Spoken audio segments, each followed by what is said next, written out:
Your quality of life. Let everyone know you listen to The New Orleans Talk Network.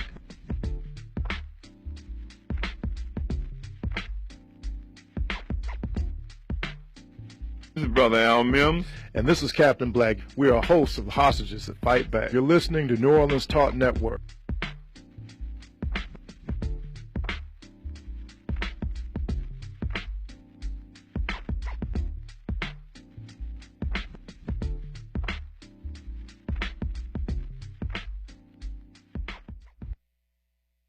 Brothers and sisters, I don't know what this world is coming to. Yes, the rhythm, the rebel, without a pause, I'm low in my level. The hard rhymer, where you never been, I'm in. You want styling, you know it's time again. Welcome. You to hear it. Take off your body armor, put on your headphones, and tune in. This is Hostages That Fight Back here on New Orleans Talk Network. I am none other than Captain Black, the original hostage who always fights back. And I'm the disappointed Al Mims, but I can accept that Donald Trump is my president. I'm the co-host of my brother's show. And let me tell you something, folks. Y'all are seeing the power of the spirit, the power of not internalizing problems, because this was not Brother Mims' choice. But we also understand that for black people waking up today feeling sad, I would ask you, as you get mad about this election result, look at some of these slick black faces in high places and question them, because they haven't shown you any love either, and they're a lot closer to you than a distant president-elect who does not come from your community. If you'd like to join in the conversation with your analysis, our number is 504-341-8255. Please, we encourage you to call. Now, on the local front, Yes. let's go ahead and address this. Brother Al and I do not have anything against board. I'm about to say board. I'm sorry. Well, no, here, I'll just say it like this. Brother Al and I have nothing against Regina Bartholomew Woods. We can say that with a clear conscience. Yeah, openly. But the arrogance, the vindictiveness, and quite frankly, the foolishness, of some of the people in her campaign and silliness is unforgivable. Yes. And it made her look bad. So, congratulations that you won. Yes. But this we only work with big Negroes attitude and not little Negroes, I promise you will come back to bite you in the behind. Yes. Yes, congratulations. The world you were in when you started this campaign, it's a different world now. Yes. And to see some black people discriminate against other black people in a campaign is unforgivable in the 21st century. We salute Chief Judge, actually, Lori White. Yes. Of the Orleans Parish Criminal Court. Great respect. For a valiant campaign that welcomed the least of these, and not the tea and crumpet set, not the cotillion crowd, not the megabucks possessors, but persons who had run afoul of the law, persons who fought for criminal justice reform, persons who opposed overzealous prosecution. And as I told Judge White, and I tell you, even where I did not agree with her advocacy, I did agree that she was a real voice for representing those members of the body politic who oftentimes are either ignored or considered statistics. Statistics for reentry programs that we don't control, statistics for public defenders' offices to perhaps defend, statistics for the agencies that arrest them, statistics for the prosecutors who prosecute them. In Judge White, the voiceless had a voice. Now, we'll hope that Judge Wood is somebody who also will be a voice for the voiceless. And as everyone knows who knows a little bit about me, I'm not a thug lover, nor am I a member of the so-called Negro elite. So I don't have a horse in the fight unless the horse is talking about, the fair and equitable treatment of those who may not have certain pedigree, who may not have certain skin color, who may not have certain income and political connections. You know, that's my only concern. So we're on the eve of great change, and I am calm and happy because I'm going to go out today and give my dollar superpower notes that I give out to homeless people with a little bit of cash and a lot of bit of good intentions in them, and I'm going to move forward. You know, we cannot get caught up in this pall of depression I see hitting the black community. You know, a lot of Negroes didn't come out. A lot of Negroes were sending a bunch of crazy text messages last night like it was the end of the world. And I just have to ask, what has changed for you so badly? Our middle class has shrunk to 1960s sizes. Our black men are unemployed at a rate of 50 and above percent in most of our urban centers. And here in New Orleans, it's 51%, the ones you can count. And guess what? None of these superfly Negroes in these big offices cared. The mayor has not made that a priority. So you got to tell me, how does Donald Trump getting elected, how does that make you more upset than the fact that the very people that you've supported or that the community supports, if you didn't support them, have no concern about the fact that most of our men have no work and are a hiccup away from being on the street?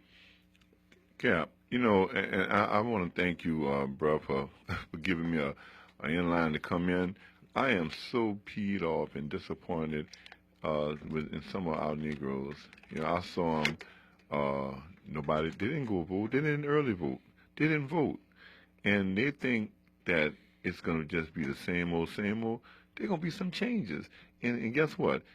Y'all going to be able to catch that bus. That bus going to move at a different speed and different time. Y'all going to lose. And it's a sad thing that, you know, I voted for Hillary, but Donald Trump is my president. And I endorse Trump. Yeah, but he's my president, and I'm gonna do everything I can to make, because he got to work. If he's smart, I believe he's gonna work for all the people, and so I'm gonna do all I can, as I did yesterday, bringing people to the polls. Oh, yes. And asking people, are you going to vote? I had more red signs saying, today, vote today, and vote. I mean, one good thing we don't have to worry about, Brother Mims, is that people like you and the people you represent are always out there doing the right thing. And speaking of doing the right thing, live on the hotline is none other than our victorious independent police monitor, who might be short in stature, but she packs a mighty punch. I speak of none other than Susan Hudson. Hey, Susan. Hey, good morning, Victorious. Good morning. Mighty Mouse. Mighty Mouse. Definitely Mighty Mouse. Well, I know what. Mighty Mouse, but I got a lot of powerful people out in front of me leading the way. You gentlemen helping us. And just want to say thank you to the community, thank you to the city of New Orleans, all the folks who got out there and voted overwhelmingly for the Iron Independent Police Monitor. So thank you so much. And I want to say, if I may, Susan, that it came at a struggle. You know, you're not in the city. You're out making some arrangements for your mama's homegoing, but you know, you did what you had to do, and under some rough situations, you know, losing mom. And I know Cap knows that you stepped up, and I'm proud of you, and I know your mom is proud of you. Thank you so much. You know how much she meant to me, and she would have been really happy about this vote. So, you know, quite naturally, I'm still emotional about her, but really happy that, you know, we got this vote in. So, very good. Some good news to go with the sad part. Well, I think I told her I told Cap, I said it's sweet because you know when how many people could do what you did, and I know Mom is overwhelmingly proud of you. And just so you know, Susan, my mother didn't live to see President Obama, and my grandmother actually lived to see him get the nomination. And I remember my grandma, she turned to me and said, "You're not voting for her, are you?" I said, "No, I'm not, Grandma." So we at least cordially knew where we stood on that issue. And, you know, sometimes the baton is passed. But I will say there's one good thing that happened this morning. I made Brother Al and some other friends laugh. There's a construction site next to where I'm living where they're quickly building some houses. Now, Robert E. Lee area, Lakeview. No Negroes on the construction site, all Latinos. Well, this morning they started late, and there's only 2 of them out there. Now, I don't know if the other ones ran or what the deal is, but maybe it means that some of our 51% unemployed black men finally get some work. And, you know, I'm just going to be quiet now and let you bask in the glow of a very well-earned victory you've had. Yeah, I'm going to stay away from the presidential politics. That's nobody wants my opinion about that. But That's really, not true. very. No. That's not true. Check it out. Unlike the Inspector General, we value your opinion. Yes, we don't get him started. Look, Susan, don't get him started because he's been on the road this morning. Yeah, amen. I am going to stay away from that though, and just going to bask again in the glow, like you said, of this victory. We give you a clap. We give you a clap. Which is even more needed now that we may not have a Justice Department as strong in watching police departments as we had under President Obama. So we still have to step up and be strong and do our jobs and make sure that we're looking at constitutionality, ethical policing, and professional policing. Certainly. Oh, certainly. Now, I, of course, will add that I think we're going to be pleasantly surprised. But, again, it's very early days.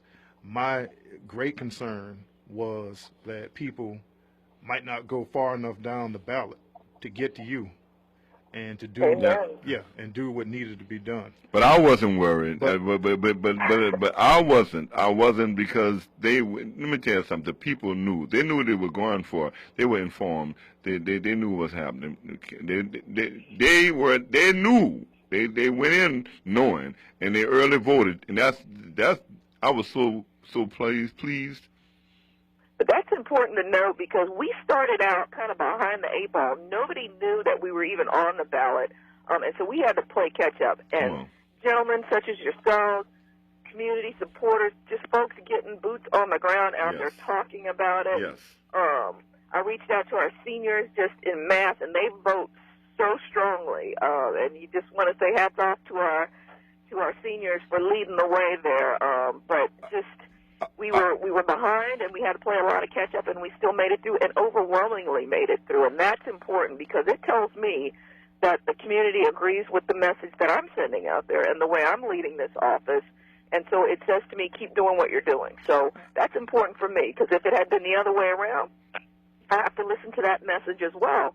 If it was overwhelmingly, we don't like what you're doing. So so this is really just a big boost for us all around. And so I can't wait for you to see what your police monitor's office is going to look like for 2017. And, you know, I have to give my somewhat snarky analysis. It wouldn't be me if I didn't. I think that the major reason, and I know that you're on very good terms with the Public Integrity Bureau, so this isn't bashing, this is just being honest. Many of us feel that PIB is a profound waste of time. And if your office did not exist, then you would just have a bunch of angry black folks who would have been given the runaround, we feel, as I've experienced twice, and would have felt that there was no recourse short of punching somebody. So now at least there is some recourse. Now, it doesn't mean that things are going to turn out your way, as Brother Mims has always reminded people, but at least there's an independent avenue. And I know that some of our police union friends, I was a little disappointed that one police union stated that they opposed voting no, but that's their right to oppose it because, again, in government, if you do not have civilian oversight and if the watchmen only watch themselves, then it's only a matter of time before you have problems, which I think is a problem with PIB, that it is a police entity that concerns itself primarily with whatever the politics are of the department and not necessarily, you know, independently investigating civilian complaints. I think it's a waste of time and money. I'm just going to be honest with you. Susan, go ahead. Yeah. I'm sorry. Go ahead. Well, I was just going to say 2 points on that. You know, the unions have a job to do, but unfortunately sometimes they just want to stay in that mode of no change. if they support a strong police monitor's office, that also supports police officers who are doing the right thing and want to see change and good change in their police department. We support them as well. But then number two, you talked about PIB. Our whole focus has been on officer-involved shootings and major uses of force and trying to deal with those because we were so small. And we went from 20 shootings a year now down to less than 10. So our focus has been on that, and it's been effective. Mm-hmm. And now we can turn, with these resources being in place from here on out, I can now turn to looking at exactly the issues you're talking about, Cap. There are many people who aren't satisfied with what goes on at PIB. And so we want to make sure that we're assisting Chief Westbrook in getting that area moving as well as it is in other areas, such as investigating uses of force. So your point is well taken, and now we can concentrate on that, and we're looking forward to showing some improvement for the community. Well, Susan, let me say what I'm gonna be a little bit nicer than Cap. I said you always are. I gave a comment that PID is like kissing your sister. I mean, investigate. You know, you're my sister, but just because you're gonna take care, you're gonna look out for your sister. Let's just be honest. PIB represents the political interest of whoever the mayor is and whomever the superintendent is. It does not represent the interests of the community, and we just got to be honest about that. And that's why independent civilian oversight has got to be put on the table, or otherwise. Like I told Chief Westbrook, and I tell the audience, what you're telling me is I need to punch the NOPD officer that I'm having the issue with because you guys aren't going to do anything. And that's me, Mr. Law-abiding, saying I'm going to be nice to Susan. Let me tell you what I found out through this election, that you're right. There were elderly people but putting on their tenders, and they were working out because for the cause. They were out there early in the morning, late at night. Some of those ladies, ladies and men, if they hadn't for the cause, they wouldn't be doing anything. They'd be sitting in the nursing home or the recreation place doing nothing. But because of what they believed in with the police monitor, they put their best foot forward. And I'm proud of them. Yes, and very grateful and thankful, and you hit the nail on the head. They came out for the cause. Mm-hmm. If they hadn't have done that, it could have been a different story because there was misinformation being spread around about what this vote meant. Yes. But truth won out. It's about independence. We got that independence, and we're ready to fly. Real independence, like suspenders. Oh yes, brother Mims is very happy today. Yeah, I'm happy. Yes. I'm pretty happy about that. So we've got work to do.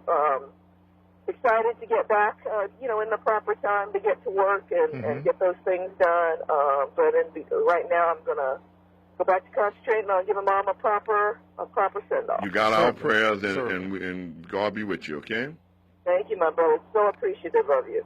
All right, ladies and gentlemen, friends and enemies, that has been the victorious Susan Hudson, victorious, the New Orleans Independent Police Monitor, a little woman with a big punch. We'll be right back after some important commercial messages.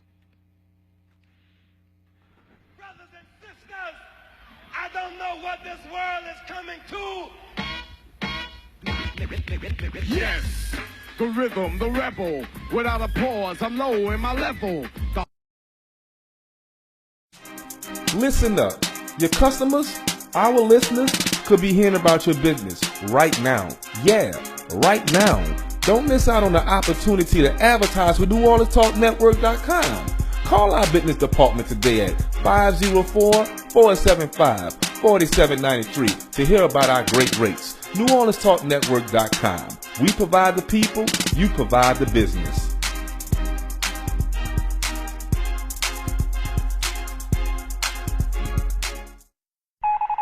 New morning show alert. New morning show alert. The Warren Ballantyne Show airs daily from 9 to 11 a.m. Central Time, bringing you the news you need to know. The Warren Ballantyne Show, now on the New Orleans Talk Network.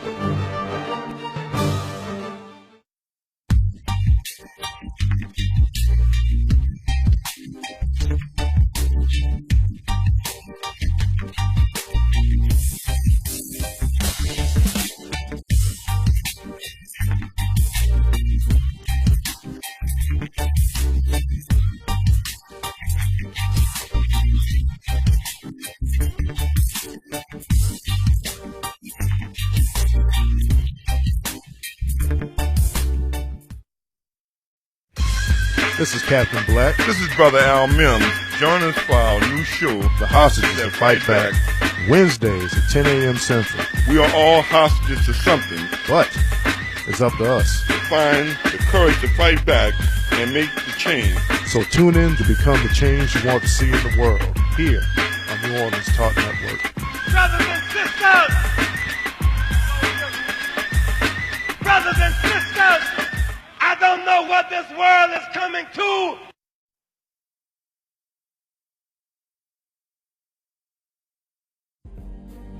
Happy Merry Mondays. It's your girl, Mary J. I want you to tune in with me to Real Talk with Mary J on New Orleans Talk Network every Monday morning at 10 a.m. Then follow me to blogtalkradio.com/Real Talk with Mary J at 10 p.m. It's going to be a Merry Monday every Monday at 10 a.m. and 10 p.m. You've just tuned in to New Orleans Talk Network.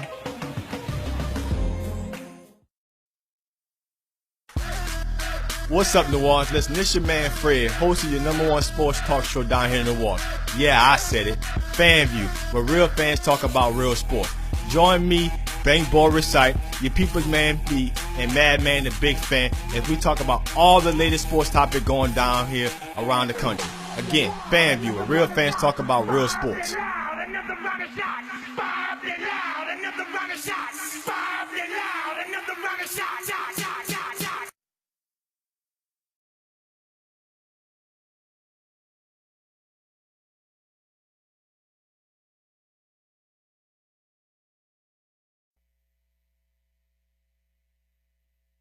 Nobody gives you better conversation about your quality of life. Let everyone know you listen to The New Orleans Talk Network. This is Brother Al Mims. And this is Captain Black. We are hosts of Hostages That Fight Back. You're listening to New Orleans Talk Network.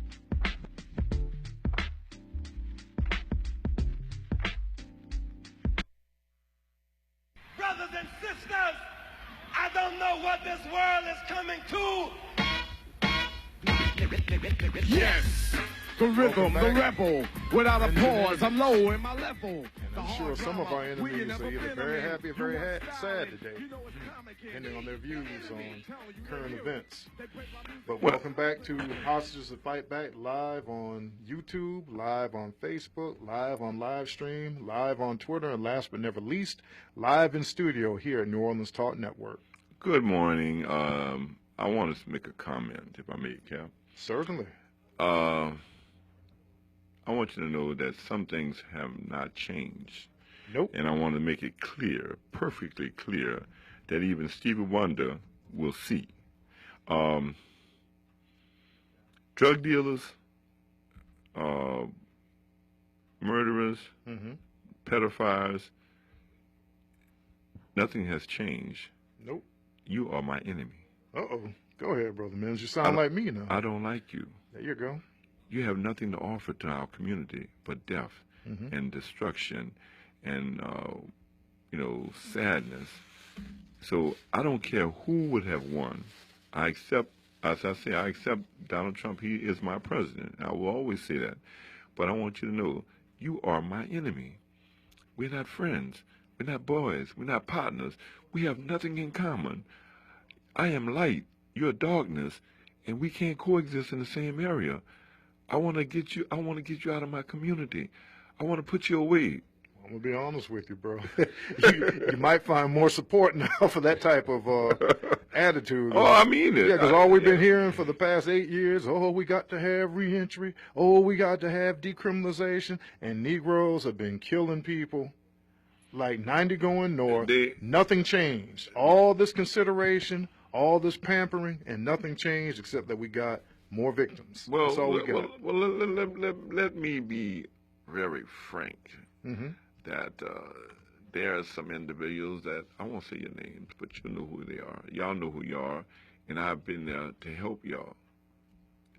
Didn't charge a dime, didn't give me a dime, didn't offer me a dime. No gas money, my time is valuable. But, you listened to me, and you did everything I told you to do until the jig was up, until everything, now you're doing the same thing So it wasn't an accident. That's who you are.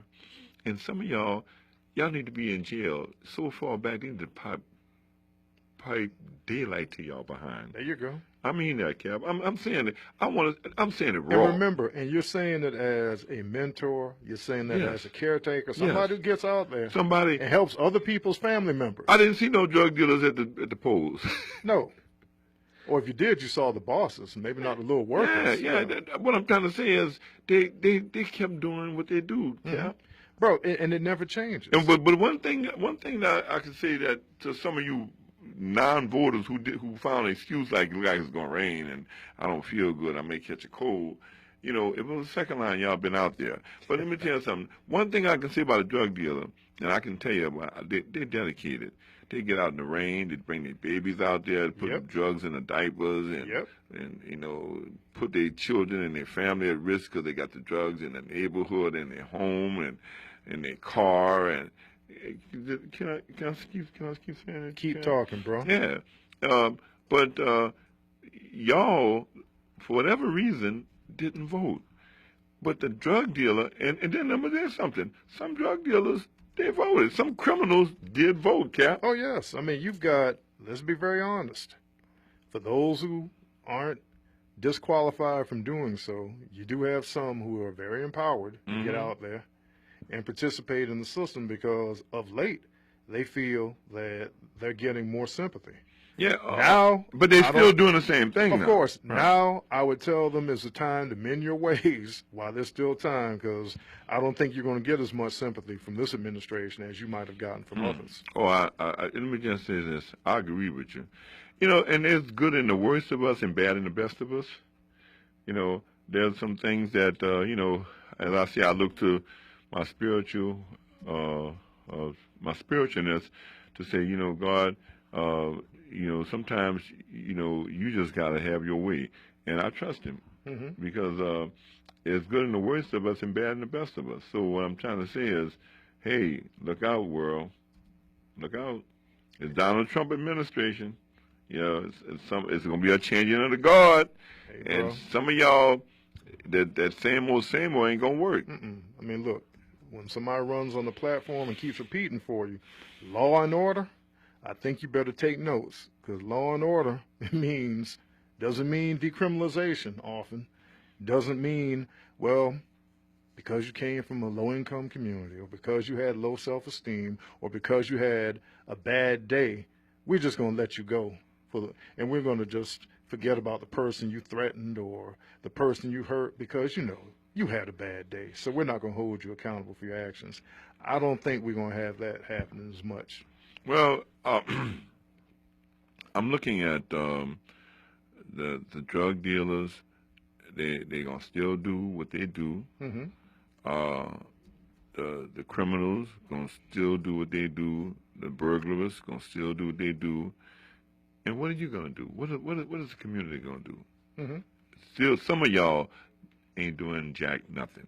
True. Just doing. That's why the problem persists. Cal. We can't blame racism, and I need to get down with this. We can't blame racism and white folks and other things for everything going on in our community. There go usism. That's that word. Okay? Always in the picture. In the picture is the damage done internally that is not addressed as energetically as damage, and sometimes as alleged damage, not even proven damage, done externally. I don't see white folks dropping trash in my neighborhood. I don't see the Latinos dropping trash in my neighborhood. I don't see the Mexicans dropping trash in my neighborhood. I see us dropping trash in my neighborhood. I see them throwing trash in my neighborhood. I see them dropping Pampers and condoms. Ugh. You got to be kidding. Of course, man. I know you're not. I know you're not. Cap. And I've got other friends who do clean up. In fact, some of my church members clean the neutral ground on St. Claude Avenue. And I tell them, wear gloves. They've got little the scoopers like you have. Yes. And I just tell them to be extraordinary. I gotta have a disinfectant for the scooper. Oh, yeah. You got to be extraordinarily careful about touching or picking up anything. Anything. Because, sadly, some segments of the community have been given a green light to just rob, rape, litter, plunder, pillage, threaten without consequences. Cap, I'm gonna go a little bit deeper. Go ahead. I got some men, young men, 28, 29, 20. At the end of the day, they ain't did jack nothing. You know what goes with the rest of that. Yes, they haven't done nothing for nobody. They have not done nothing for the community. They haven't done nothing for their children. Many of them have children, and the woman is taking care of the child. Really on assistance, some kind of assistance from the state, the welfare, living with some kind of assistance from the welfare. Their daddy, they say they can't find a daddy, and he living right there with assistance from the welfare. He's supposed to be invisible. He not there. He not. Well, remember now, he sneaks out or he hides in the back room when the caseworker comes. That's right. So, yeah, that's so right. That's and that's real. And that's real. That's how that game goes. That's real. But let me tell you something. Listen to me well. Uh-oh. Some of these things are going to be history. Am I right, Cap? Or if not history, they're definitely going to be. They're going to be. Much more stringent. They're going to be screening. It's going to be tight. It's going to tighten up. And some of y'all, I ain't talking about Archie Bell and the drill. It's going to do the tighten up. Uh-oh. Better tighten up. Because I'm angry because, I worked all my life, and I'm getting close to the age of retirement, and I may not have no retirement because they got people who done taught their kids very, very, very professionally from a young age to act stupid, to act silly, to act foolish, and they've gotten it, and they got money, my money, your money, the money that we work for, because some of them, if you close your eyes and tell me what you see, nothing, they ain't work for nothing, and they Social Security that we work for, they getting a crazy check for it. Yep. And and I see it, Cap, and that's where my frustration and my anger comes in, And remember, we're not supposed to be upset about that. We're supposed to accept the fact that some people are more important than the rest of us, and that they deserve these things, and that, hey, you and I are just supposed to go along with it and not complain. Well, I hear him say... So don't complain, Brother Al. I hear him say, that's my check. There was I'm not going to name the name, but a certain street in my neighborhood, this black lady, she got about 3 kids, and this guy had bought this property and fixed it up, and he wanted to rent it out. But what he did, he had a real estate person handle it. So this lady who, she don't have no respect. She's nasty. She throws trash, throws Pampers on the ground. Stuff. She stayed with her mom, but she got a $1,500 a voucher, and she asked the gentleman who owned the property, who got the real estate person to represent them. She asked him, that apartment, the house looked beautiful, 3-bedroom and thing.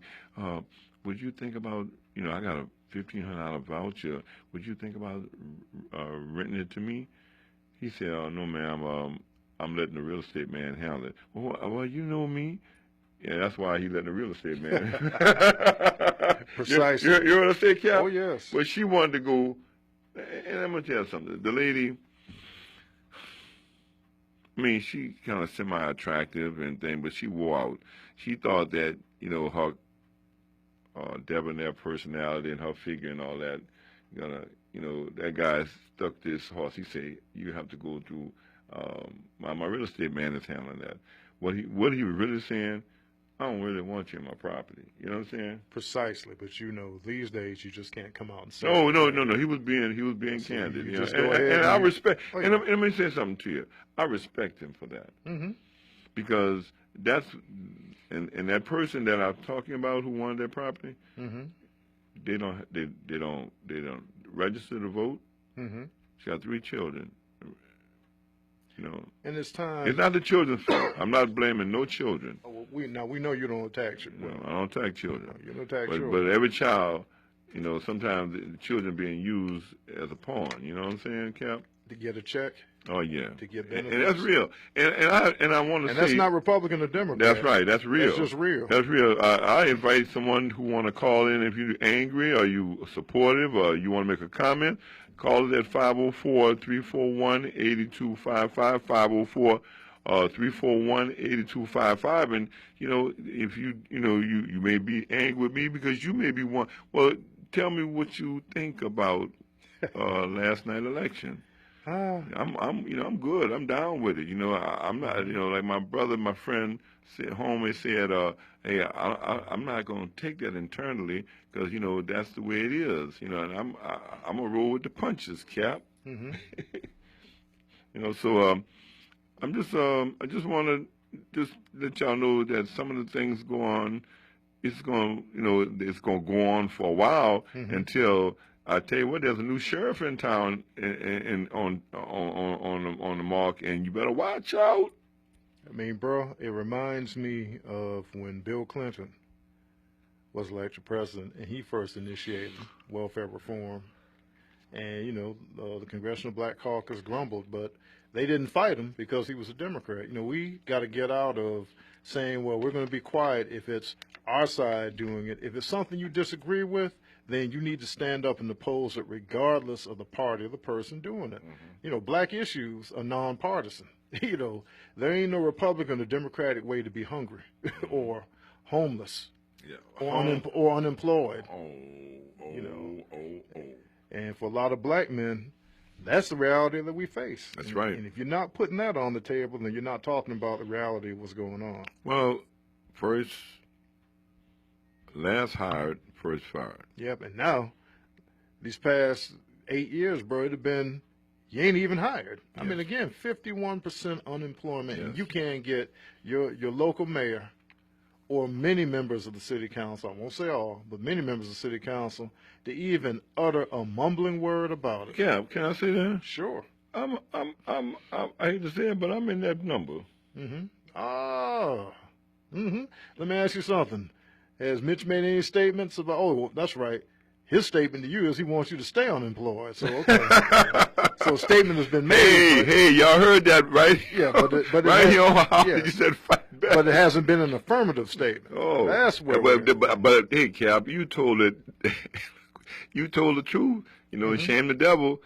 Hey. I don't agree. I don't support. I don't endorse any part of his administration. Now, I will say that the superintendent, nice man, has exerted tremendous energy. I think he done to a reform remarkable to reform job under MOPD. some strenuous situations because you got an overseer that this guy is a lame duck and he wants credit for stuff he didn't do. But let me say this, Pat Cap, while I'm confessing, I may take this may have been true syrup in this water, but I'm on a roll now. Yeah, you are, bro. Go ahead. I would say to my listening audience that I've been what do they call it, blackballed. I've been punished for telling the truth, and I'm not scared. I'm not ashamed. And you shouldn't be. No. And I'm proud. And we've got to stop being quiet when black men. That's right. Or courageous women like Susan Hudson. That's right. Are being attacked for their views, for standing up. That's right. I want to say this, and I'm saying this, Cap, because I'm bold enough to see that there's jobs that I'm qualified for. I'm overqualified for.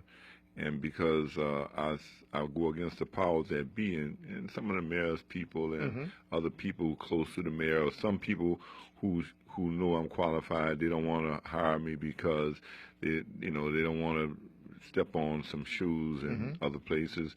But I'm all right with that because they don't have a hell of heaven to send me to because God make a way out of nowhere, and I'm a living witness to it. That one thing about it, I can talk about it, and and nobody twisting my Nobody's twisting your arm. No twisting my arm, Cap. They'll like to, but and let me say this, Cap. I know who my friends are. Cap, my co-host, that's my friend. He's seen some situations go on in my life, and I ain't gonna waver. I may waver, but I ain't gonna give up. Sometimes I feel like I'm in deep water, but that's okay. You're in deep water, bro. But guess what? Tighten up your backstroke because you're not alone. Okay. Ladies and gentlemen, we will be back after some very important commercial messages. And as one of our co-hosts from another show says, don't you dare touch that dial.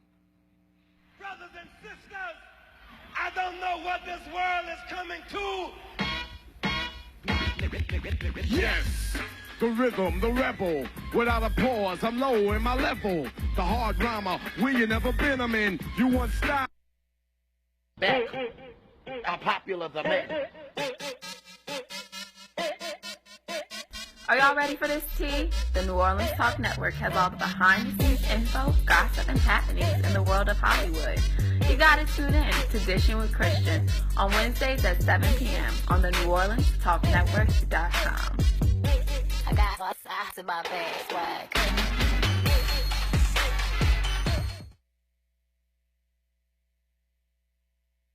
This is Tanya Free. The end of what seemed like a never-ending campaign season is here. Reports of campaign fatigue and voter apathy have been at the highest in years during the current election cycle. A growing number of voters say they have grown weary and fed up with this especially bitter presidential campaign. What's your take? The Tanya Free and Friends Talk Show. Your destination for the best in social and political straight talk. Wednesdays, 2 p.m. Eastern. Are you a member of Bedside Baptist? Well, now you can join Bethesda House of Prayer every Sunday for our live broadcast. It starts at approximately 9:45 every Sunday morning. Just go to NewOrleansTalkNetwork.com and click play. We can't wait for you to join us from your home. And don't forget, if you want to join us live and in person, service starts for 9 a.m. and we are located at 7601 West Lake Expressway, Marrero, Louisiana, 70072, Suite C. Crown Properties Incorporated, development and property management specialists, specializing in commercial and residential properties. With over 20 years experience, we specialize in property management, tenant placement, rent collection. We also manage single group housing. We have a full-time maintenance staff, 24-hour emergency on-call services, and we're fully licensed and insured. Let us do all the work while you receive the monthly checks at Crown Properties Incorporated. For more information, call 504-366-4001. That number again is 504-366-4001. Or come visit us at 405 Gretna Boulevard, Suite 109, Gretna, Louisiana. Crown Properties Incorporated. For all your property management needs. You be the investor. We'll be the landlord. Crown Properties Incorporated.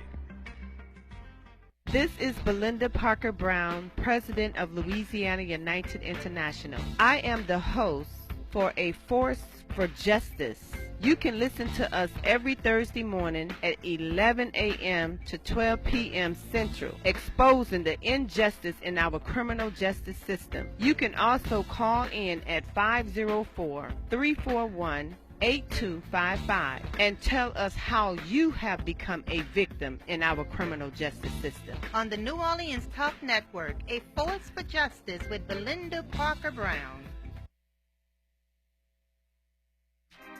Listen up. Your customers, our listeners, could be hearing about your business right now. Yeah, right now. Don't miss out on the opportunity to advertise with NewOrleansTalkNetwork.com.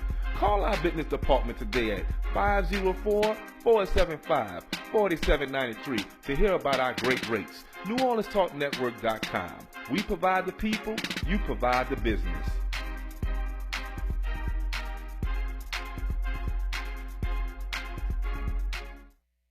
Nobody gives you better conversation about your quality of life. Let everyone know you listen to The New Orleans. The New Orleans. The New Orleans Talk Network. This is Brother Al Mims. And this is Captain Black. We are hosts of Hostages That Fight Back. You're listening to New Orleans Talk Network.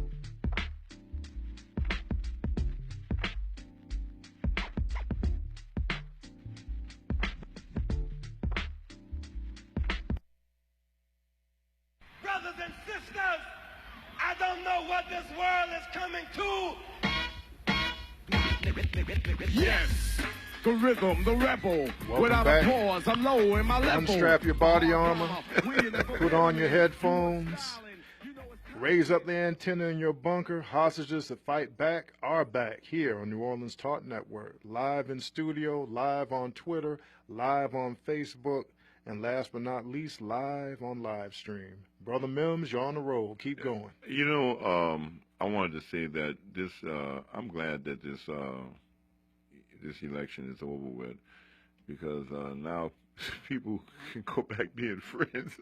Yeah, I mean, this election, bro. it was a strain on a lot of True, and for black folks, as I try to, for the few who I talk to who have these opinions, I keep reminding them that arguing two black people falling out over two white millionaires does not make sense. Our problems continue regardless of who's in office, regardless of the party that has the House or the Senate, or the House or the Senate in your state. Right. So we need to focus on, again, our issues and then political leverage on both sides of the aisle to make sure that whoever's in office, our concerns are on the table just like everybody else's. Because, frankly, black men have not been a consideration of late. And I know that they'll be speaking up now because they feel that there's somebody coming into the White House who's outside the community, so they'll speak up. Okay, fine. Well, he showed the example. He spoke up. Now that means me too. I can speak up too again. Oh, Brother Mims, man, you never know. You might find some you might find some hearing here, bro. Because the sad part is the usism that you talk about also includes politicians and political consultants like Vincent Sylvain. Same old. Oh, yeah. Oh, wow. Yeah, who play favorites with black people, but then white people who've never walked a day in your shoes, who don't live in the neighborhoods you live in, support your message. Mm-hmm. So that's the irony. When we support our message and when we support the good among us better, then there won't be any room for anybody else to come in and support. But that's not happening. Well, let me talk about something that's been dear to me, and I know from experience. We done had 8 years of Mitch Landrieu, and yeesh, and he's had hearings in my neighborhood, open to the public. But he has not. I think that he has taken the information and held it and got credit for it, and he didn't listen.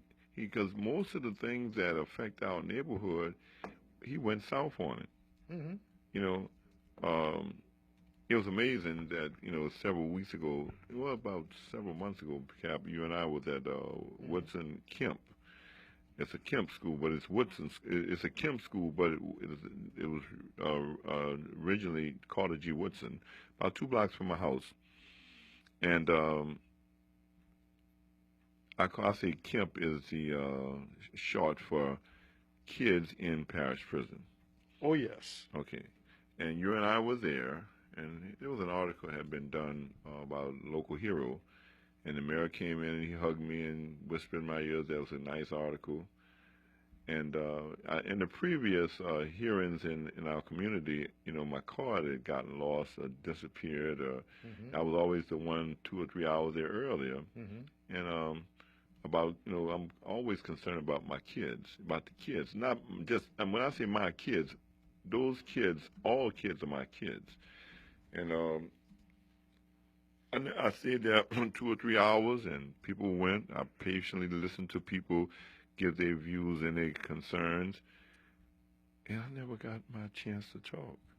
Because you were a little Negro who didn't agree. So you had no right to talk. See, this is what I'm talking about. But one time, yes, my card disappeared. Oh, yes. And it found its way in Vincent Sylvain's pocket. Yes. And Yes. he'll Yes, agree. Vincent. He'll agree this to the day. Mhm. He don't deny it. Brother Mims, you know, you're a nicer man than I am, because he would have had a very bad day. Because, again, I keep seeing these big Negro, little Negro games being played with the pets that Mitch Landrieu has, Mm-hmm. and I never see any of this trickling down to the majority black community. Mm-hmm. What I see is homeless shelters, Mm-hmm. low barriers so that you can be drunk, high, or crazy In my neighborhood. in your neighborhood across the street from a black school. That's No, what I see. No. Across the street, in between two schools. Yeah, but I just said the school. Well, one school that's open, one school that's closed that Yes. will be reopened. My Yeah. alma But mater. an elementary and a high school, and you wouldn't do this In a white Lakeview. neighborhood. You wouldn't do this in the upper or lower Garden That's right. District. That's right. No part of the Garden right. District. If there's a middle, you wouldn't do it in the middle Garden District. And yeah, we were Yes. there. We were Yes. there when the CEO of the one of those charter schools, he gave Tyrone Walker a petition with some 3,000 signatures, Mm-hmm. and walked out. Huh? Yes, he did. Because essentially, But Tyrone was what Tyrone was doing when he was addressing it. He came late. You know, Mhm. he was awfully late. And Mhm. that peed a lot of people off too, right? yes, it did. But it was already a done 'Cause deal, the right? people- yeah, it was a done deal. But he And wanted to talk. a room full of voters, a room full of people who actively vote, who pay their taxes, who contribute to community, to society. And you were nice, and I stayed in my lane for a little bit. Yeah, you stayed in your lane for about 10 seconds, and then you blasted him. Okay, Mhm. and he kept. You know, we gave him the flow for about an hour, huh? Because he kept talking about his character, and he's a man of his word. And I think Mitch Landrieu is about to leave, right? You know, he talking about his character. Well, And he have lied to the public. He has lied to the public. yes, he Why has. Mitch Landrieu wasn't there? I was thinking the mayor was going to be there. Mm-hmm. Why was the mayor wasn't there? Mm-hmm. Why- Well, because the mayor, once again, he dictates to black people, but he does not face black people. And this is the type of racism, call it for what it is, that is strangling this beautiful city. Because you can't call yourself an American citizen when a white man can decide who gets to talk in a form that your taxes pay for, who gets to have funding, who doesn't get to have funding, who gets to be on panels dealing with black people's problems, and you got some white man deciding this? That's slavery. You know? Yeah. And they're gonna tell me, you, and we're hey, look. I tell you what, Brother Al, we're going to keep everybody in suspense until we come back from this commercial message. But remember, if somebody can tell you how to talk, you're not free. Here on New Orleans Talk Network, where we always run our mouths. Brothers and sisters, I don't know what this world is coming to. Yes, the rhythm, Listen up. Your customers, our listeners, could be hearing about your business right now. Yeah, right now. Don't miss out on the opportunity to advertise with NewOrleansTalkNetwork.com. Call our business department today at 504-475-4793 to hear about our great rates. NewOrleansTalkNetwork.com. We provide the people, you provide the business.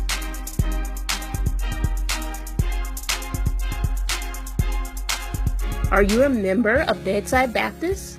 Well, now you can join Bethesda House of Prayer every Sunday for our live broadcast. It starts at approximately 9:45 every Sunday morning. Just go to NewOrleansTalkNetwork.com and click play. We can't wait for you to join us from your home. And don't forget, if you want to join us live and in person, service starts for 9 a.m. and we are located at 7601 West Lake Expressway, Marrero, Louisiana, 70072, Suite C.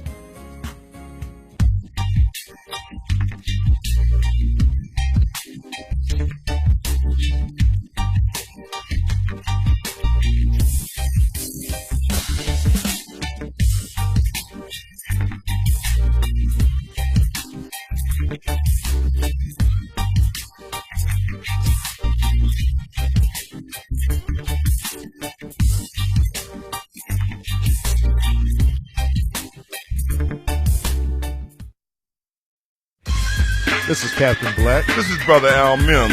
Join us for our new show, The Hostages That Fight Back, Wednesdays at 10 a.m. Central. We are all hostages to something, but it's up to us to find the courage to fight back and make the change. So tune in to become the change you want to see in the world, here on New Orleans Talk Network. Brothers and sisters!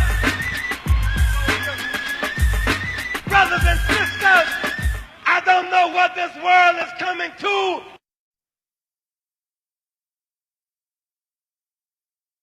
What is New Orleans Talk Network? It's today's hottest topics with an added flair. You get ready because the conversation will be hot and better yet, mobile. Download the New Orleans Talk Network app available on Android, iPhone, iPad, and you can listen to us on the web at www.neworleanstalknetwork.com.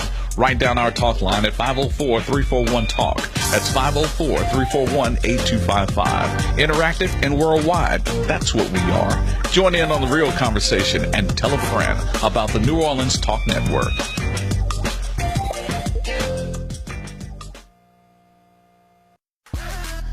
What's up, New Orleans? Listen, this your man Fred, host of your #1 sports talk show down here in New Orleans. Yeah, I said it. FanView, where real fans talk about real sports.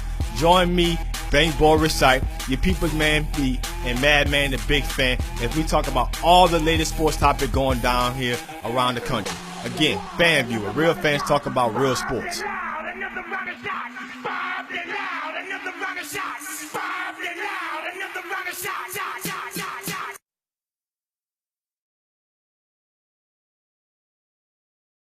Please call 504-899-2995.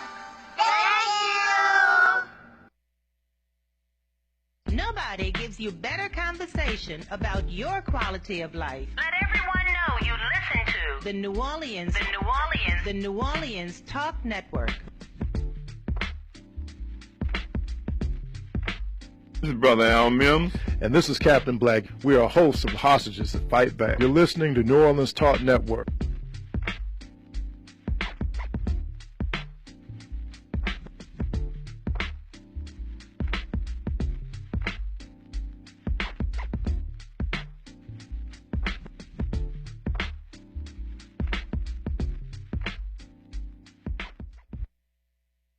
Brothers and sisters, I don't know what this world is coming to. Yes, the rhythm, the rebel. Without a pause, I'm low in my level. The hard drama, where you never been, I'm in. Open your ears. Styling, you know it's coming. Now is not the time to cry. That comes later. Or kill yourself. Yes. Welcome back to Hostages That Fight Back here on New Orleans Talk Network on the eve of the most contentious, some would say pretentious, presidential election cycle in American history. Yes. But when we woke up this morning and you live in the hood, guess what? Same. The drug dealers are still selling drugs. That's right. The robbers and the carjackers are still looking for prey. And you and I must resolve to be hostages who fight back. And Negroes still don't like you if you're doing the right thing. And you know what? I don't care. Because you know what? I know what I need to do. I need to get rid of y'all. I need to get y'all away. You know, y'all not my friends. You're not my buddies. You're not my companions. We have nothing in common. Y'all, Cap, I'm telling you, bro. And you know what it is? You know, ain't nothing like an old drug dealer. Yeah, I've seen you know, a cat who should have hung it up a long time. Yeah, hung it up a time long. ago. Ain't got nothing to offer. Nope. Nothing. Half dead and selling death. Yep. One foot in the grave, the other one on the banana peel. Telling the children about he a man. And some of them, bro, let me tell you what I see. You know, here's a got a 15-year-old, 20-year-old, and he's 60, 65, 70 years old, 50 years old. The kid calling him bruh or pops and all that other stuff. And, you know, he think that's cool, you know, because he's been accepted. Where's the respect at?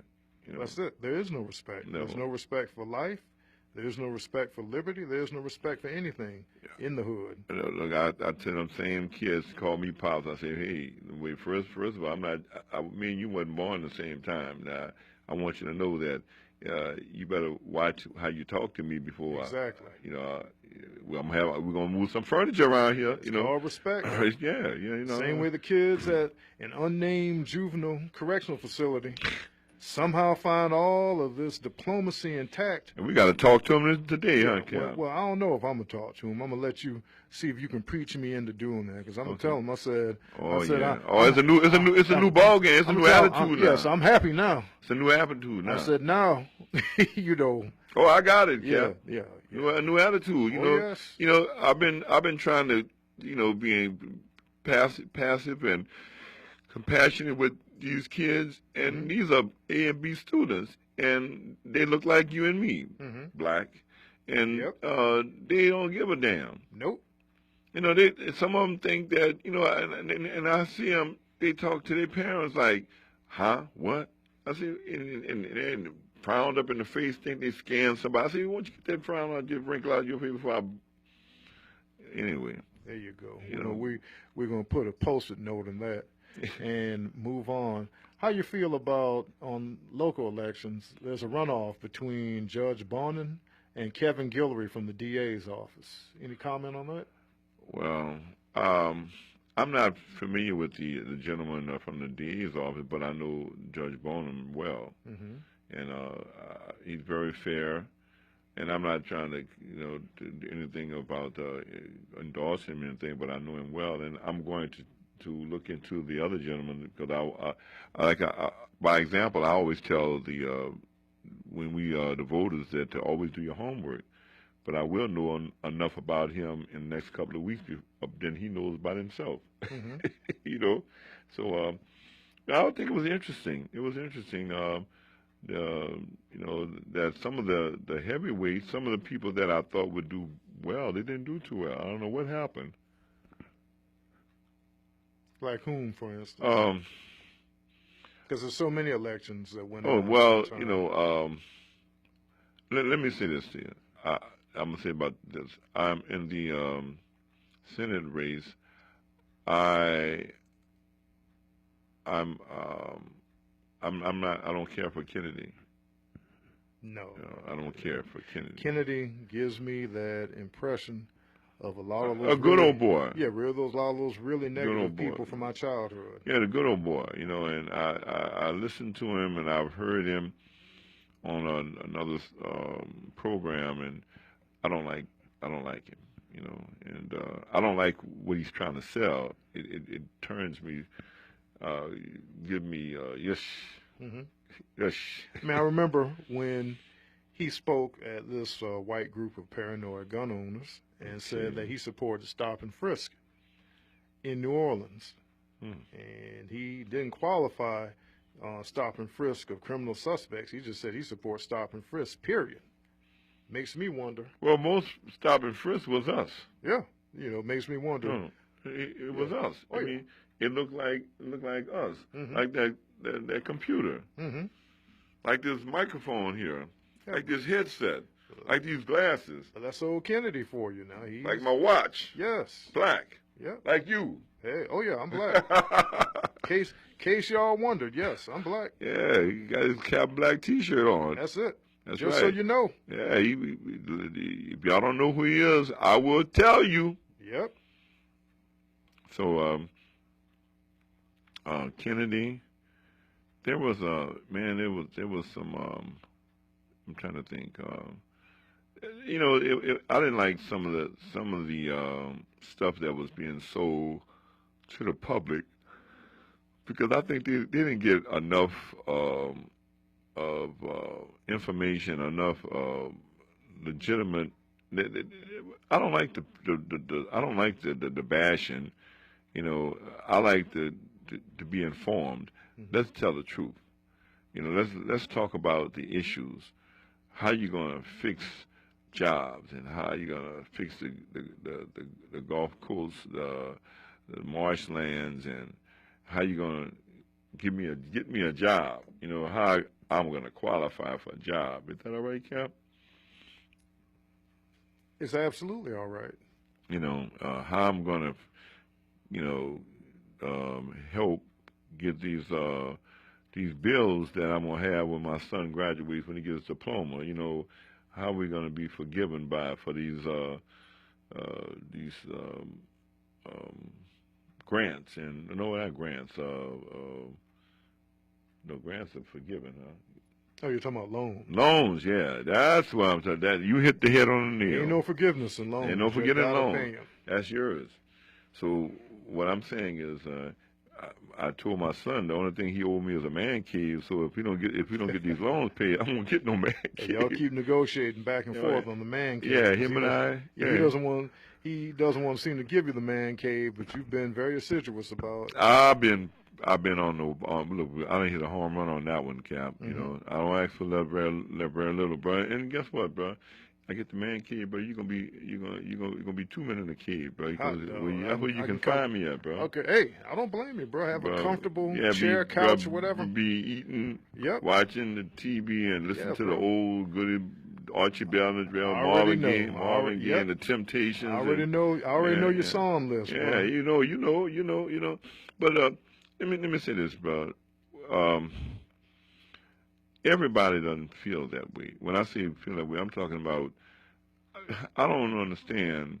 I got some drug dealers who, my age or older, and they think they're doing something positive for the community, and they're teaching the children that you don't have to work, you don't have to do nothing but just deliver something, sit on your behind. And some of the drug dealers, Cap, has become their own best customer.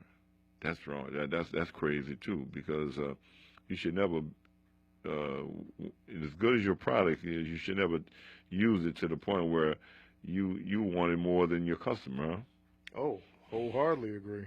Well, there's a lot of that going on now. You know. And hey, remember the old saying, "Don't get high. Don't get high. Own supply. On your own supply." Look, but I got some people, Cap. They ain't no good. Ain't no earthly good. They have nothing to show in the neighborhood. They don't do nothing for their children. I get frustrated because they look like me, and the society or the power that be will identify with him like that's us. That's not us. Nope. You know what I'm saying? That's not me. That's not you. But again, of late, people like you and me have not necessarily been getting, I mean, you've been getting a lot of publicity, but compared to the carjackers, the murderers, the rapists, the muggers, go ahead. The aggravated assailants, you hadn't been, they've been getting a lot of press, bro, a lot of coverage and a lot of advocacy from our friends in the ACLU, some of our friends on city council, who seem to sympathize so much with the victimizer, but so little with the victim. Point in case, several weeks ago, a young man was 15 years old, was in jail for his partner, who his uncle was 34 years old, said that finger pointed him that he was the one that pulled the trigger and killed this family member, this 30-some-year-old man, and there were victims there that they put so much emphasis on this young man who allegedly supposed to have committed suicide that the parents of the victim who he had allegedly killed had to come on TV and tell them that my son is the forgotten one in this whole situation. My son, it was a victim. He was victimized by this young man and killed, and nobody talks about that. Hello? Nope, not at all. Remember? Bro. Yep. So, what about the black victims? Let's make sure everybody is recognized. But lately, bro, you hear very little commentary about victims and about people who stand up to victimizers. Very little. And we've had to work very hard just for you to get the response from the system that you should have already gotten based on your record of service for free. Everybody you talk to in the system is getting paid, bro. What you getting paid? And I'm not doing this to rub this in. No. Yeah, Ouch. Yeah, ouch. It puts salt in my wound. That's right. It's just to underscore that when you're an urban advocate, most of the time, bro, you're doing dangerous and emotionally draining and physically threatening work for free. Mm-hmm. But if you don't do it, oftentimes it won't do it. It won't get done. And let me tell you something, Cap. From my experience, the people that you try to help, sometimes that's the ones that you have more problems with. Mm-hmm. Jesus had problems with them too. Mm-hmm. I always go back to that. They were saying Hosanna early in the week, and before the week was out, those same people were saying crucify him. Oh yes, they hollered louder. Which proves yet again Negroes, that the Hebrews had to be Negroes, or had enough Negroes amongst them for that type of stuff to happen. That behavior, huh? Yes, sir. Yes. Sir. Usism. Long before the phrase was coined by you, bro. Yes, classic case of indeed. usism. Yes, indeed. And you know, and let me tell you something, Mm-hmm. Cap. So we got usism. Mm-hmm. How do you combat? Here's how we combat it. Usism. I'm gonna like get you. Like Reverend Joy Rakasna said on another station. He talked about the arguments. He talked about the fussing and fighting. But he said, "I'll meet you at the Fatherhood Roundtable." My street patrol, bro, and you, in fact, got to see me in action. We've been out here these past few weeks here and in the great state of Kentucky, giving out notes to people with a little bit of money, but a whole lot of good intention. I walked the streets Saturday. That was our Super Note Saturday with some members of my church, putting out flyers for their charity expo at the New Orleans Healing Center on the 10th, and they plan to come on the show and talk about it. Yes. Bro, we got to govern ourselves. We got to maximize our responsibility in terms of creating safety and providing supply to people who may not have enough to eat. This is what we need to do. In addition to lobbying and fighting to make sure that government and big corporations do what they're supposed to do. So I'm on fire, and I'm going to keep doing this because I govern myself. I don't wait for it to be rationed down to me from some bureaucrat or some office holder somewhere.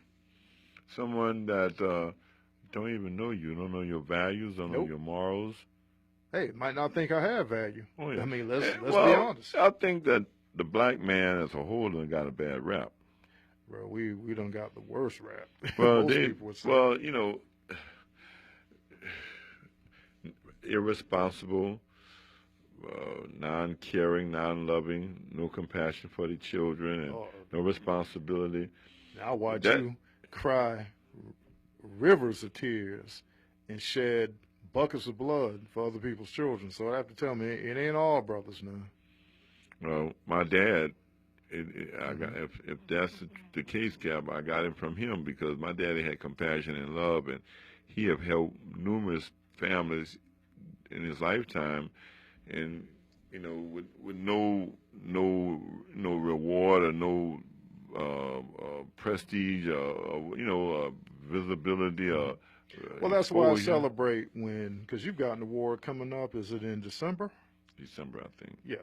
So you're getting so many that you can't even keep track of it. But like I always tell you, because I know you're not entirely comfortable sometimes with getting awards, just accept it on behalf of the advocates out there who don't get the coverage, like yourself. Who get I don't want it. No, but they're not ready for me. Yeah.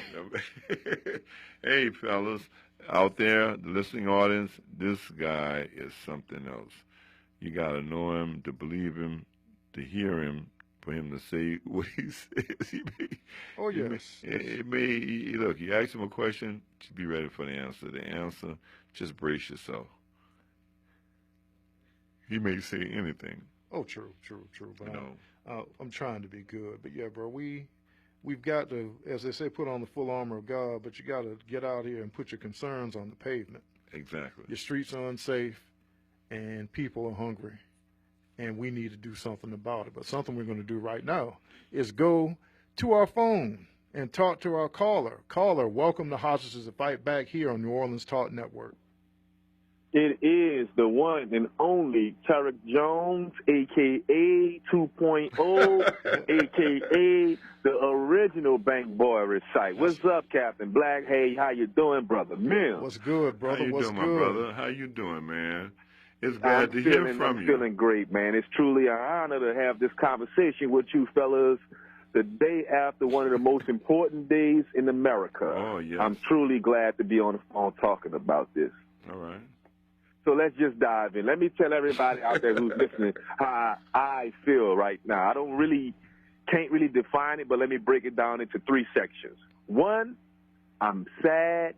2, I'm happy. And 3, I'm confused. Let's start with the sad part about it. I'm sad because America has elected an inexperienced person to get in one of the most important seats in America. The most important seat in the world. Right. Lack of experience. I thought that we needed a politician in that seat. The reason why I feel like we need a politician in that seat, because we need someone who knows how to handle the politics of America, and not only of America, abroad. I think it's very important someone has that skill set in order to lead us into the future and keep us on the right track. Someone has political experience, political background. I didn't support any candidate. I just supported the presidential election as a whole. So I'm sad that Americans have elected someone who is inexperienced to do the job. That's my humble opinion. That's why I'm sad. Okay. Why I'm happy. For the past 8 years, I've witnessed our President Barack Obama be disrespected in manners of proportions of I've never seen this type of disrespect go around from people. I've never seen professional broadcasters disrespect one person the way they disrespected President Barack Obama. Now it is our turn to start the disrespecting factor. I will not respect Trump. I would not acknowledge him as my president. I would never, ever, ever say that this man is a good president or whatever. I'm going to disrespect him just like they disrespected President Obama, and I'm going to be happy while I do it. It's our turn to get the ball rolling on a disrespect. Since we want to disrespect people around here, my turn to start disrespecting. Okay. 3, I'm confused. I am confused as an American citizen because I don't know what's going on with the political process in this country, our government, all of the above. Republicans, Democrats, the Libertarian, whatever they call independent party. Politics in this country is really confusing to me right now because I thought politics was supposed to serve the people. And it seems like the people are frustrated with the political process or the people who's being put into these positions to represent us, and they're not doing it. I think that's one of the main reasons why Donald Trump has been elected. But on the other hand, it confuses me even more because Donald Trump is not for the people. He's not. I don't care what comes out of this man's mouth or whoever supports this man. In my humble opinion, he's only for Donald Trump. He disregards everything he says. He walks around here like he's the big bad wolf and he's going to blow anybody's house down who threatens to mess up any meal that's on his dinner table. And I just don't understand that philosophy. It's confusing to me. He's not a president for the people. He is a self-president, and it's just confusing. I thought we elected these people to represent us as a whole. Donald Trump isn't going to represent anyone but the brand of Donald Trump. That's just my opinion. I want to get back to the happy. Well, before you get to the happy, I want to know what was going on with us getting out to vote. I believe we got out to vote, but the typical people who don't normally vote for these type of people voted for him because they are frustrated. I'm going to call them trailer park voters. The media is calling them uneducated white men. I'm going to call them trailer park voters. These same people voted for Barack Obama has voted for Donald Trump because they are sick and tired of the political correctness. I hear people talk about it all the time. Why do you want to vote for Donald Trump? Oh, he's a straight-up guy. He tells it how as it is. I mean, I get all that, but look at his history. The man says what he wants to say when he wants to say it, and anybody could be straight up.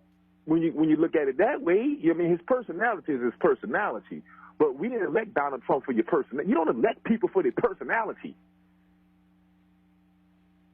You don't. And I feel like white America elected Donald Trump because of his personality. I'm just confused. I'm barking up the wrong tree with this one or something? 2.0, you are making points that yes, indeed, a lot of intelligent meet the press. Oh yeah, dissidents, bro. You definitely need to be on network news on this one. And you're passionate with it, my brother. You know, you truly are. You know. But look, I'm going to be happy because, listen, Donald Trump is going to mess some things up. People are always blaming the black people for things being wrong in the black community and things being wrong with black people. They blame us for it. Now we get to point the finger at the so-called leader of this country. Things are going to go wrong under this president, this so-called president, and I just can't wait to blame him because we blame our current president for every problem in this country, where it came from police shootings, people not having jobs, not enough too much trade, all this stuff they blamed on the president. I just cannot wait to blame everything on Donald Trump because we blame the current president for all of our issues going on in the country. Wait till January and this transition takes place and we get into March next year. I just can't wait to blame everything on Donald Trump to see how he handles it. All right. Because the pressure is going to be on. It's no longer soundbite time. It's time to get to work. And I want to see what kind of job this man is going to do when real American issues come about. Because I promise you, we had more shootings in this country in the last 8 years. I'm talking about mass shootings in this country in the last 8 years than in the history of this country in that time span. And I believe that Barack Obama handled it well. He handled it as best as he could. He may have ticked a few people off, bumped a few shoulders and stepped on a few toes, but he handled himself with composure. I just cannot wait to see when that spotlight is on Donald Trump. How is he going to handle a mass shooting? How is he going to handle a terror attack? How is he going to handle cyber hacking? Okay, those are real issues we are facing in this country, and he has to deal with it, and I just can't wait to see the circus. So I can blame him. I'm going to blame him for everything. Because that's what they did for Barack Obama. Right. They blamed him for everything. I'm happy that the country turned out in record numbers. I believe in our political process. I support our political process 110%. I believe in the electoral votes. I believe that it should be electoral instead of majority vote. I'm appreciative of it. I wouldn't vote it myself. No. I'm more or less into the local election, but since everybody's still hot about this presidential election, we're going to talk about it. But I just can't wait to start blaming this man for everything. I can't wait to start disrespecting him. I cannot just, I'm excited. What can I say? I'm excited. You're supposed to be. I'm excited to be negative. As weird as it sounds, I'm excited to be negative because these people have been negative for the past 8 years. We couldn't get nothing done. Nothing. They've been negative. Now, black people, it's our turn. It's our turn to be negative. The House is Republican. The Senate is Republican. Negative. Everything that's going to be coming out of my mouth when it comes to that administration, that House, and that Senate, negative. I have nothing good to say. Nothing. So it's our turn, America, blacks in America, this group of people in America who witnessed this for the last 8 years, it's our turn. Get excited to be negative. Because whites have been doing it for the past 8 years, and the trailer park trash has spoken. Ooh. I was waiting to see whether or not you were going to take it there. Whoa. That's passion, bro. Now I'm gonna hand you over to Brother Mims for an intervention. Well, let me say this to you, bro. You keep that passion. Let me say to that, and you may have addressed it already, but what about that the way we handle, some of us handle, like it was just, we didn't vote, we not registered voters, and we didn't do anything. Oh, well, I wanted to, I wasn't going to go vote, but it looked like it was going to rain outside, and I didn't want to get my hair wet. I'm going to say this, Brother Ma'am. Come on, bro. We could put the Latins, we could put the Hispanics, we could put every group of people in one group, and we still are outnumbered by foreign Europeans. We still are outnumbered. These people came out in numbers to tell America we didn't appreciate what y'all did 8 years ago. Yes. The same ones. I think if Donald Trump would have been running against a man, we may have had a different outcome. Different president. This is a setback for women in this country. I think women are being looked upon as though, you have a place and you need to stay in that place. Yes. Every woman in this country needs to pay attention to what's going on. Hillary Clinton lost because she was a woman. You could talk about the emails. You could talk about this dishonesty, all the scandals involved around them. That's every presidential election. Mud is going to be slung from every which way. She lost because she was a woman. Okay. And women need to pay attention to what's going on in this country. Women need to understand that America just told them, you have a place, stay in it. Stay in it. Don't venture out. I don't agree with it. Don't venture out. That's what, no, I'm saying that you saying that. Well, y'all keep talking. I mean, I don't know if you disagree with it or not, but Captain, look. Well, I agree with you. I mean, if Donald Trump would have ran against the other candidate that lost, what's his name? To Hillary Clinton and the Democrat, Bernie Sanders. Bernie Sanders, yeah. It may would have been a different outcome. I ask people all the time, what don't you like about Hillary Clinton? Oh, she's dishonest. She lies. Every politician lies. That is not that doesn't hold water with me. Get deep down inside of it. You don't like her because she's a woman. She's a woman, and she's going to have power. Oh, she can't make the right decisions because she's a woman. I mean, I get it, I understand, but if that's the reason why she's not president, women need to pay attention more than what we think they should pay. And women was voting for Donald Trump. A lot of women voted for Donald Trump. You're right. These are hardcore supporters. Truly. Of this system they want to have to say, and I'm going to say one more thing. White women voted for Donald Trump because they tired of the handouts. These women voted for Donald Trump. These are working women making a decent wage. They're tired of the handouts. They're tired of other women getting handouts. Wow, they're out and there Donald Trump is going to put a cease to that. Yep. Yes. Food stamps, Section 8, free cell phones, free internet, free lights. All that's about to come to an end. It's women hating on other women. You got one woman standing in the line in Walmart. She just spent $350 cash money on her Visa card. And the other one just pulled out a food stamp card. They envy that. They envy it, and they don't like it. And they know Donald Trump is going to try to put it into it. That's why women voted for Donald Trump, because of their pocketbooks. They tired of paying for other women having handouts, having kids, and getting the more kids they have, the more money they get. They get to live for free, eat for free, and I got to work my butt off. Now you're making enemies now. You know what I'm saying? And guess what, bro? That's why I feel like women voted for this man. Brother Mims said the same thing earlier, just so you know, earlier today. So that people were feeling the same concerns you articulated. Oh, yeah. And you're passionate. Look, I know there are a lot of struggling women out here. And I know there are a lot of people taking advantage of these assisted programs they have out here. They take advantage of them. People take advantage of every program, whether it's a good or a bad program. Donald Trump took advantage of the tax loopholes. It was legal. People take advantage. If there's a loophole, somebody's going to find it. But if we want to focus on the negative, we'll never get to the positive result.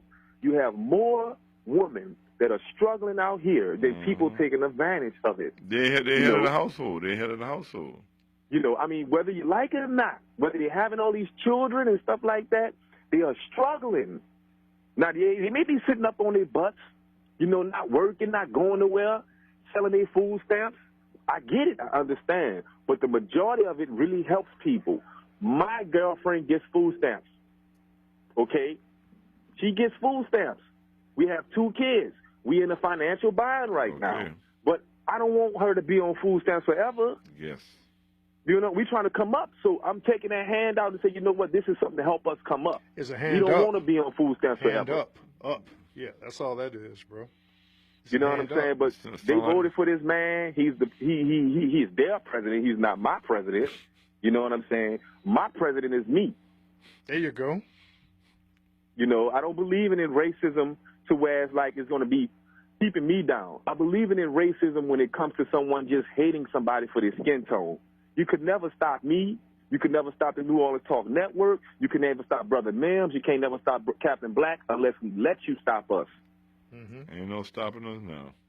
You know what I'm saying? So I just wanted to say that, fellas. I'm excited for the next 4 years in America. I'm excited to be negative.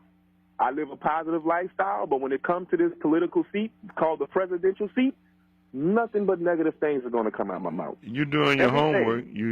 You have done your homework, and you presented your case very well. You know, now I don't know what's going on. How Miss Lori White made out? Did she win or did Regina win? Regina won. The best Okay, that's how the campaign cookie that crumbles. money. You know what I'm saying? Yeah, the best campaign that money could buy.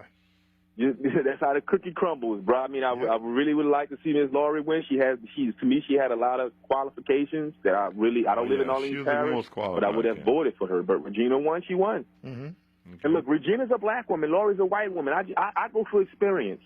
Yes. Let me ask y'all this before I get off the phone. If we fired head coach Sean Payton today, and they went on the streets and just picked up the best Monday morning quarterback you could find to be the head coach of this football team, does that make any sense as a fan? No. That's what America just did with Donald Trump.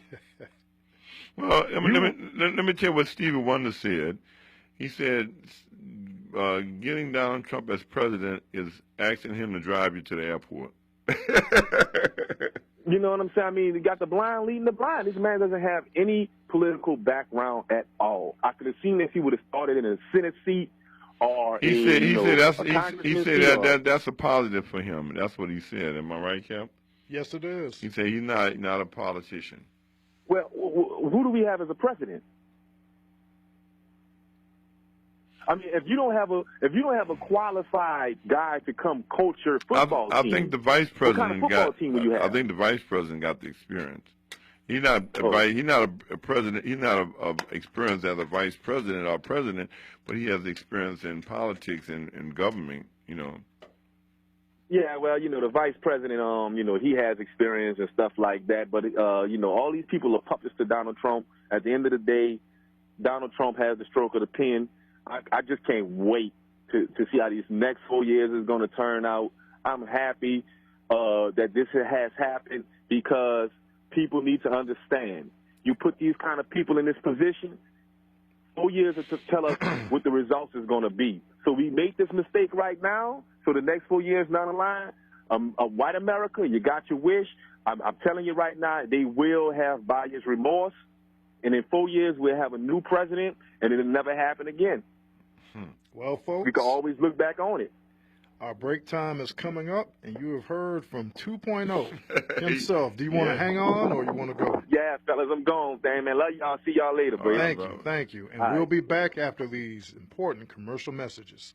Brothers and sisters, I don't know what this world is coming to. Yes, the rhythm, the rebel, without a pause, I'm low in my level, the hard rhymer.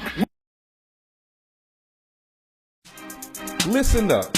Your customers, our listeners, could be hearing about your business right now. Yeah, right now.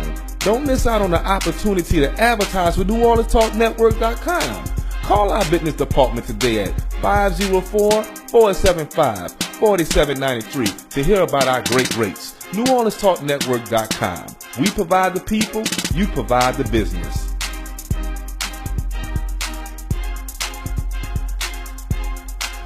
Are you a member of Bedside Baptist? Well, now you can join Bethesda House of Prayer every Sunday for our live broadcast. It starts at approximately 9:45 every Sunday morning. Just go to NewOrleansTalkNetwork.com and click play. We can't wait for you to join us from your home. And don't forget, if you want to join us live and in person, service starts for 9 a.m. and we are located at 7601 West Lake Expressway, Marrero, Louisiana, 70072, Suite C.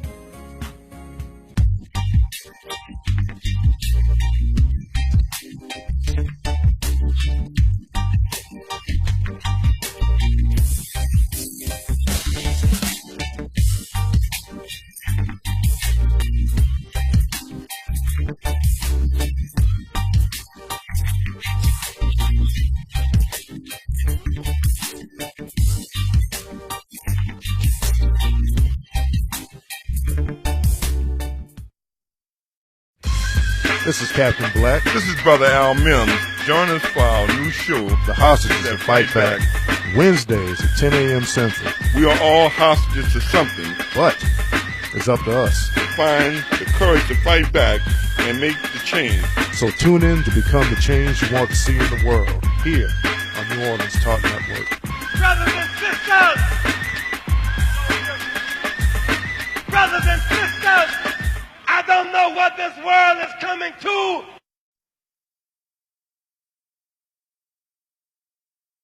What is New Orleans Talk Network? It's today's hottest topics with an added flair. You get ready because the conversation will be hot. And better yet, mobile.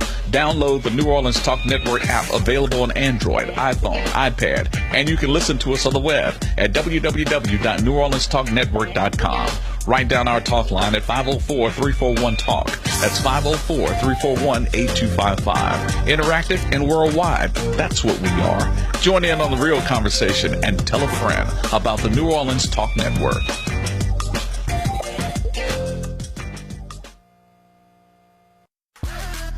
What's up, New Orleans? Listen, this your man Fred, host of your #1 sports talk show down here in New Orleans. Yeah, I said it. FanView, where real fans talk about real sports. Join me, Bang Boy Recite, your people's man B, and Madman the Big Fan, as we talk about all the latest sports topics going down here around the country. Again, FanView, where real fans talk about real sports.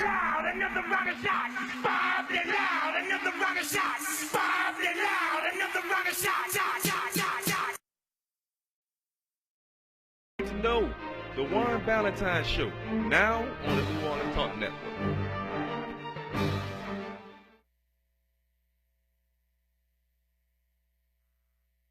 Nobody gives you better conversation about your quality of life. Let everyone know you listen to The New Orleans Talk Network. This is Brother Al Mims. And this is Captain Black. We are hosts of Hostages That Fight Back. You're listening to New Orleans Talk Network.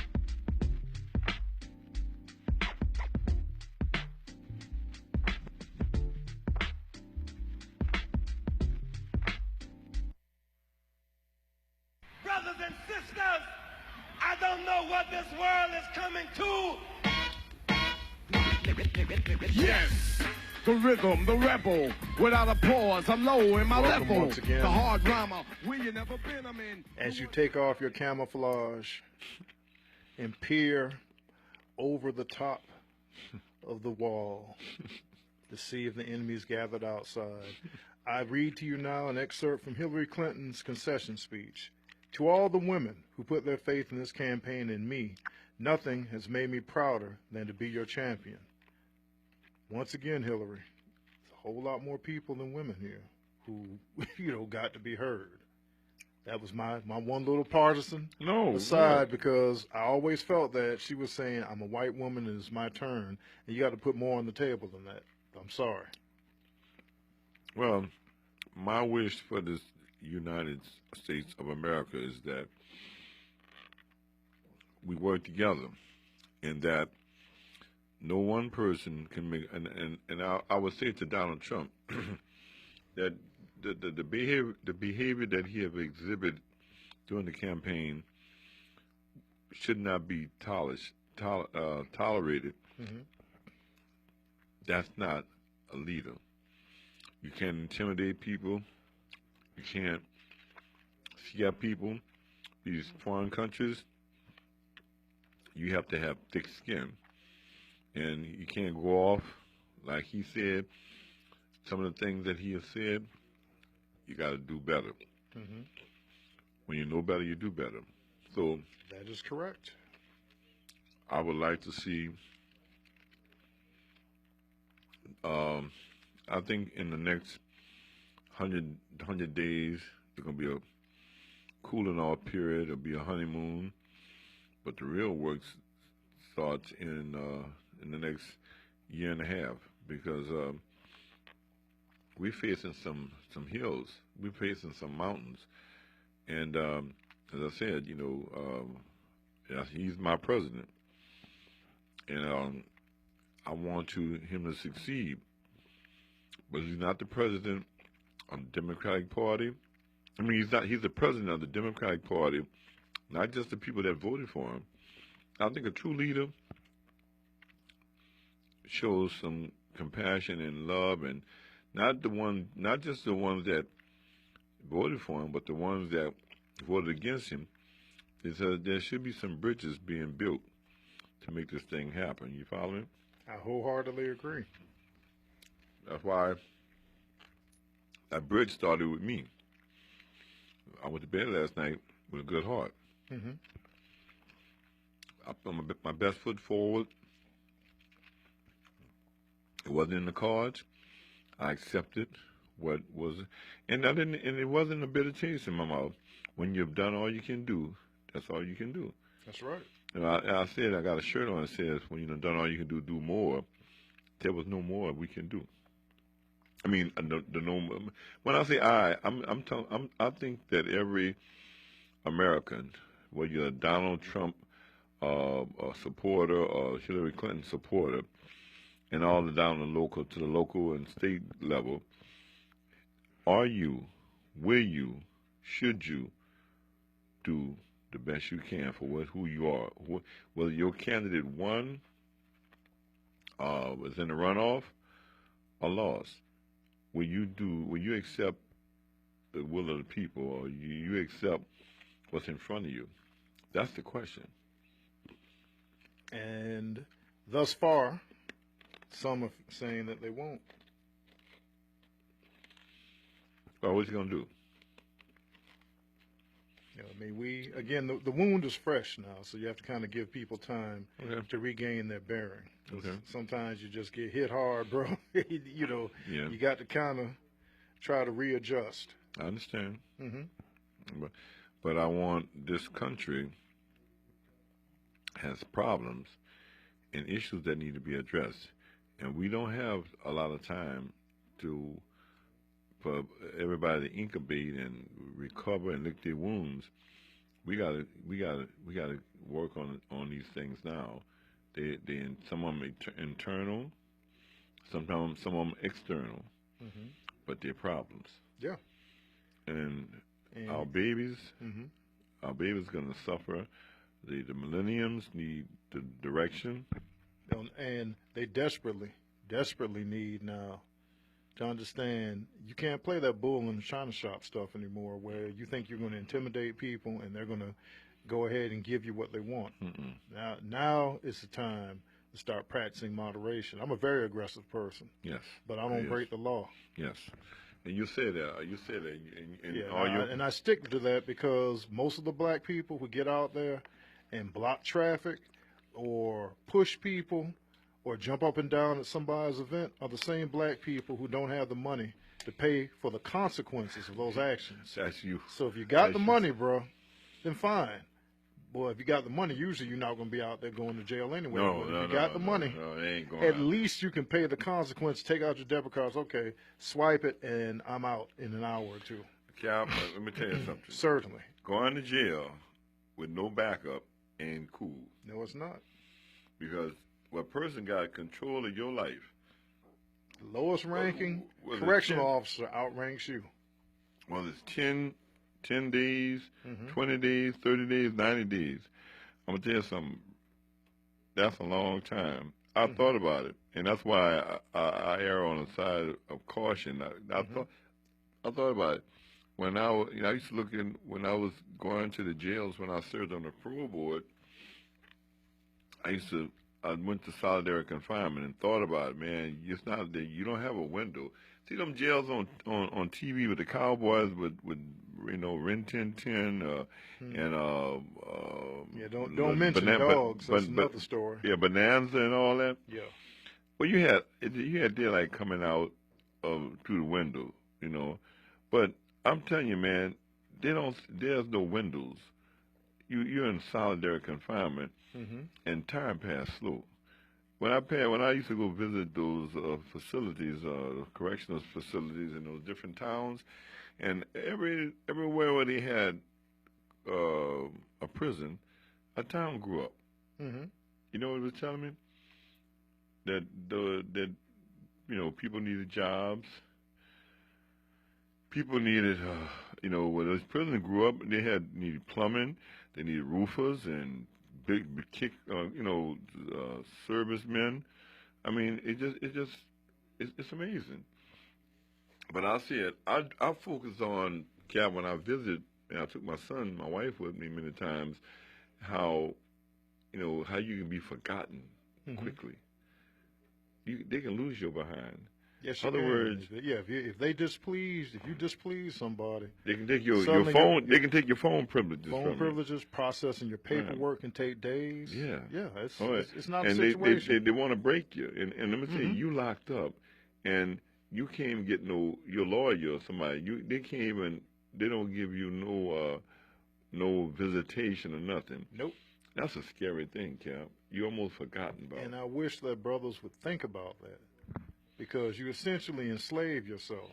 Yeah, you're at their bidding. I mean, And this isn't knocking correctional officers. We support them. Yeah. We're being very honest about the environment. I'm just saying. And the COs tell you that themselves when they tell kids, "Hey, you don't want to come here, because once you come here, you're not a citizen, and you will do what I say. You're gonna do what I say, or I will make you. Or if I can't make you, then they got enough staff here to jump on you, and they will make you, bro. That's not a way to live." Cap, remember that the last time we were at the correctional center, the youth correctional center, and we saw Beyond Scared Street. Man, they told that kid to kneel down, and he said no, huh? They asked him one time again. He said no. Then those COs grabbed him, black correctional officers with a black child, hit the back of the legs where the leg folds in that joint, and down he went. They're not, bro. And that's Fulton County. They're not going to play with you in Fulton County, brother. They're not going to play with you in Jefferson Parish. They're not going to play with you in St. Bernard Parish. They're not going to play with you in New Iberia. They're not going to play with you in Cook County Jail, Chicago. They're not going to play with you in Wayne County Jail, Detroit. Come on, bro. This is real. These COs let you know the minute you step in there, this is a different world. But let me Sure. Let me make you something that. And after this, bro, as you would say, we would like to ask your permission to close us out in prayer. Oh, okay. A short, yeah, short. Episcopalian, okay, Presbyterian, yes, Lutheran prayer. Yes. Okay. 30 seconds. But after the statement of yours, go ahead, bro. It was amazing how this correction officer, they straightened them up too, but those young people, girls and boys, were put in front of the inmates, and boy, I'm telling you, one guy, they just took his shoes out. They just took it. I think he assaulted his mama, right? A big guy, kind of heavy set. Yes, he did. We got one of them in our house that we visit every week, huh? And they took his shoes off him. I just took his shoes. They picked him up. Yeah. And while one was holding him, the other one was stripping his shoes off of him. And then, well, if I'm not mistaken, I'm gonna try to say it in a nice way. I told him, "You can be my girlfriend." Yep. And on a more spiritually enriching note, Brother Mims, close the program out in prayer. Okay, Father God, we come to you first of all to say thank you, Lord. Thank you for our president, Father God, my president. Lord, whether we like it or not, we need to work together and try to make this country a better place. Now, I'm going to take from what he said, make this country great again. That means all of us working together, Lord. I bless our families, black, white, rich, and poor, and draw us near to thee in Jesus' name. Amen. Ladies and gentlemen, friends and enemy, this has been the post-election 2016 episode of Hostages to Fight Back. As always, we thank New Orleans Talk Network for giving us a platform, and I close with my usual warning. Treat each other better, or at least pretend that you can. We are out.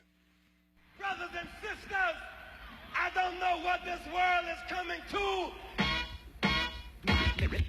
Yes, the rhythm, the rebel, without a pause, I'm low in my level.